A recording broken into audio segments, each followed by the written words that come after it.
আজকে একটি মাহেন্দ্রক্ষণের সাক্ষী হতে পেরে নিজেকে গৌরবান্বিত মনে করছি।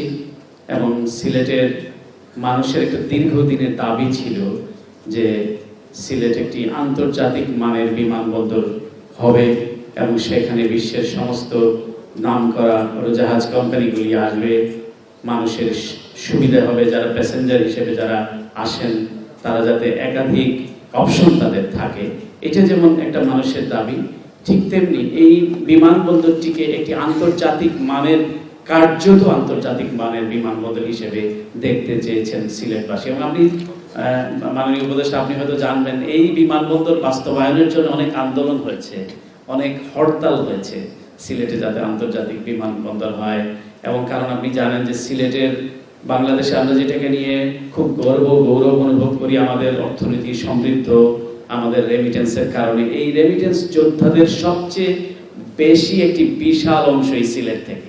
কিন্তু সেই হিসেবে সিলেটের মানুষ তাদের যে ন্যায্য হিস্সা বলতে যা বোঝায় প্রবাসী বাংলাদেশি অধ্যুষিত সিলেট, তারা সেটি দীর্ঘদিন তারা বঞ্চিত ছিলেন। তো এই সিলেটে আজকে একটি এই অনুষ্ঠানের মধ্য দিয়ে যে যাত্রা শুরু হলো, এটি কেবল শুরু। আমি বিশ্বাস করি যে এই যাত্রা অব্যাহত থাকবে এবং সিলেটের মানুষদেরকে অন্তত আর তাদের দাবির জন্য আকুতি জানাতে হবে না, বিশেষ করে বিমানবন্দর রিলেটেড ইস্যুগুলোতে। এবং আমি খুব প্রীত, আজকেও কয়েকটা মিটিং হচ্ছিল, এই আজকের যিনি উপদেষ্টা, বিষয়টা কিন্তু এরকম না যে আপনারা আবার মনে করেন ওই নোয়াখালীর ভাষায় একটি আঞ্চলিক প্রবাদ আছে, আইয়ানারে হাজি সাহেব ঘুমানারে হাজি সাহেব করবেন, বিষয়টা তা নয়। কিন্তু আমার কাছে খুব ভালো লেগেছে যে এই যিনি, আমরা আসলে হয় কি, বাংলাদেশের একটা সংস্কৃতি আছে, আমরা যে যেখানে থাকার কথা না সে সেখানে থাকি, যে যেটা বলার কথা না সে সেটা বলি। কিন্তু আমি খুব দেখলাম দীর্ঘ প্রায় 2 ঘন্টা 3 ঘন্টা আমি এয়ারপোর্টে কাটালাম এবং এয়ারপোর্টের যে প্রশস্তকরণের যে কাজ হচ্ছে, বিশাল কর্মযজ্ঞ, এবং এই কর্মযজ্ঞের পেছনে একটা লুটেরা শ্রেণী কাজ করেছে এবং হাজার হাজার শত কোটি টাকা লুটপাট করার একটা চক্রান্ত সেখানে চলছিল। এবং খুব সূক্ষ্মভাবে আপনাদের এই সুযোগ্য উপদেষ্টা সেটি ধরতে পেরেছেন এবং সেটি আমার কাছে খুব ভালো লেগেছে যে এই যে উন্নয়নের নামে তারা যে গল্প, বাংলাদেশের যে ন্যারেটিভ বাংলাদেশে তারা প্রচার করেছিল, ওই ওরা আর কি যারা চলে গিয়েছে বুঝলাম, তো তারা এই বিষয়গুলোকে তিনি ধরতে পারছেন। তো এই জন্য আমি খুব আজকে খুব আবেগপ্রবণ যে এই ধরনের মানুষ আসলে আমাদের রাষ্ট্র ব্যবস্থায় খুব দরকার। অবশ্যই এটি তারা একটি অন্তর্বর্তীকালীন সরকার বাংলাদেশের বর্তমানে আছেন এবং সব এতগুলো ধুমড়ে মুচড়ে পচে যাওয়া, গলে যাওয়া প্রতিষ্ঠানগুলোকে টিকে তুলে আনবার জন্য কিছু মানুষ কাজ করছেন। আমি বলছি না যে সব সেক্টর সর্বতভাবে কাজ করছে, সেটিও আমি জাহির করছি না, কিন্তু আমি কিছু কিছু মানুষ যে কাজ করছেন, আমি আজকে খুব আনন্দিত যে দেখলাম যে খুঁটিয়ে খুঁটিয়ে প্রতিটি বিষয়ে দেখবার একটা যে প্রয়াস, এটি আমার কাছে ভালো লেগেছে। এটাই চাই, এই বাংলাদেশটাই চাই, এই পরিবর্তনটাই আমরা চাই, যাতে নিজের স্বকীয়তায় আমরা যাতে দাঁড়াতে পারি, আমার মগজকে যাতে কেউ পারচেজ না করতে পারে, আমার বিবেককে যাতে বন্ধক দিতে না হয়, সেই সংস্কৃতি আমরা লালন করতে চাই এবং কোনো ধরনের দুর্নীতি যাতে আমাদেরকে গ্রাস করতে না পারে। যাই হোক, সেটি ভিন্ন আলোচনা। আমি আজকে এই সুযোগ নিলাম এই কারণে, আরো দুটি কথা বলে আমি শেষ করব।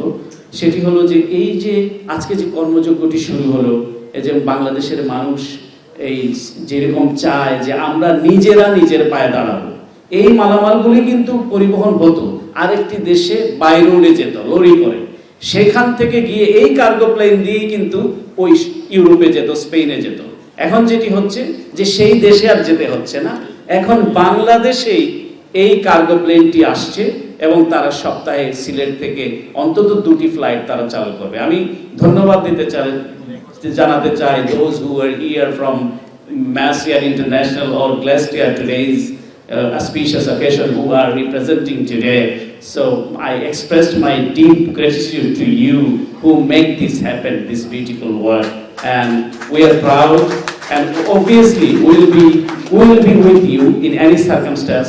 And obviously we have a very distinguished and expert advisor, and you can meet anytime and he will be able to address your issues, because I heard so many issues from you guys. তো যাই হোক, আমি যেটি বলতে চাচ্ছিলাম যে দুটি বিষয়। একটি হলো যে এই যে সার্ভিস প্রোভাইডার যে সমস্ত ইনস্টিটিউশনগুলো আছে, আমরা যদি মনে করি যে আমাদের এই যে বিমানে আমরা কাজ করছি অথবা আমরা সিভিল এভিয়েশনে কাজ করছি এবং আমরা মানুষকে সেবা দেওয়ার জন্য বলি যে আমরা সেবা দিচ্ছি, এই সেবাটুকু যাতে আমরা নেহায়েত সেবা হিসেবে দেই। আমার কোনো প্রবাসীর যাতে আর বেগ যাতে কাটাছেঁড়া না করা হয়, আমার কোনো প্রবাসীকে যাতে হেনস্থার শিকার হতে না হয়, তারা যাতে খুব নির্বিঘ্নে, যদি তার কাগজপত্র ঠিক থাকে, তার লাগেজের ওজন যদি পরিমাপ মতো হয়, তাকে যাতে হেনস্থার শিকার না হতে হয়। এই বিষয়গুলো যেহেতু আপনারা সার্ভিস ওরিয়েন্টেড অর্গানাইজেশনগুলোতে কাজ করেন, সেটা আপনাদের মনোযোগ দেওয়া উচিত। এবং আপনাদেরকে মনে রাখতে হবে, এই গরিব দেশের এই প্রবাসী মানুষটি যে তার ভিটামাটা বিক্রি করে যে প্রবাসী গিয়েছে, সেই যে রেমিটেন্স প্রেরণ করছে, সেই রেমিটেন্স দিয়ে বাংলাদেশের অর্থনীতির ভিত মজবুত হচ্ছে এবং এই গরিব মানুষের ট্যাক্সের পয়সায় আপনার বেতন হচ্ছে।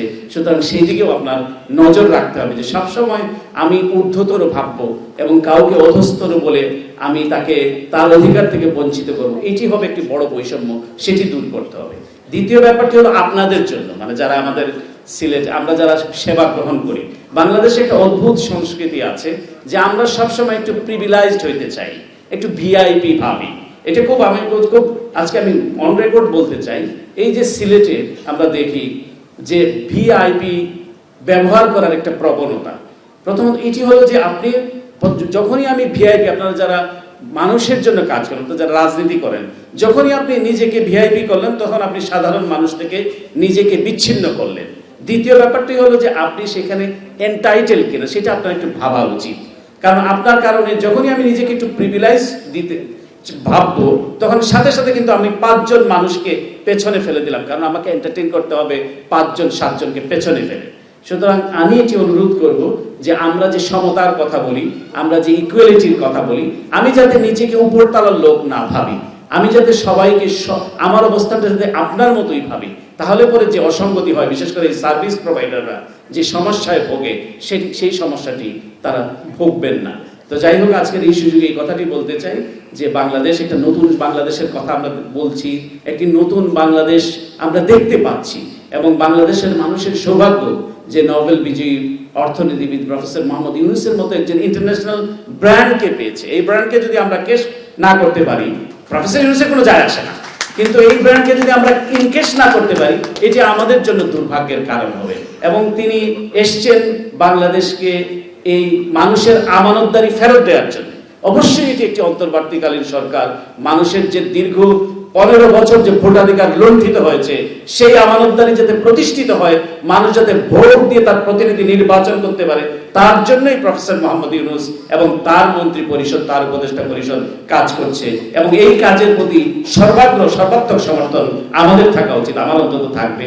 এই বলে এবং আজকের এই অনুষ্ঠানে মাননীয় উপদেষ্টা আপনাদের যে অনুরোধ রেখেছেন, সেই জন্য আপনাকে কৃতজ্ঞতা জানাচ্ছি। এবং সিভিল এভিয়েশন খুব ভালো টিম, প্রথমে আমার একটু, কিন্তু ভেতরে এসে কাজ করলে বোঝা যায় খুব ভালো টিম আপনি পেয়েছেন এই টিমের। এবং আপনি খুব ভালো একজন ক্যাপ্টেন, নিশ্চয়ই আপনার এই ক্যাপ্টেন্সিটা আমরা দেখতে পাবো এবং সিলেটবাসী যাতে বঞ্চিত না হয়, এই এয়ারপোর্টটি যাতে একটি পূর্ণাঙ্গ আন্তর্জাতিক বিমানবন্দর হয়। এবং আমি আশ্বাস দিতে চাই যে আমরা আরো ইন্টারন্যাশনাল ফ্লাইটগুলোকে আমরা এখানে নিয়ে আসার জন্য আমি আমার সর্বাত্মক চেষ্টা করব, কার্গো ফ্লাইট হোক অথবা প্যাসেঞ্জার ফ্লাইট হোক। এই বলে এবং আমার দীর্ঘক্ষণ আমার কথা শুনলেন, আমার কথা শোনার জন্য আন্তরিক ধন্যবাদ। নাসরুম মিনাল্লাহি ওয়া ফাতহুল কারীম।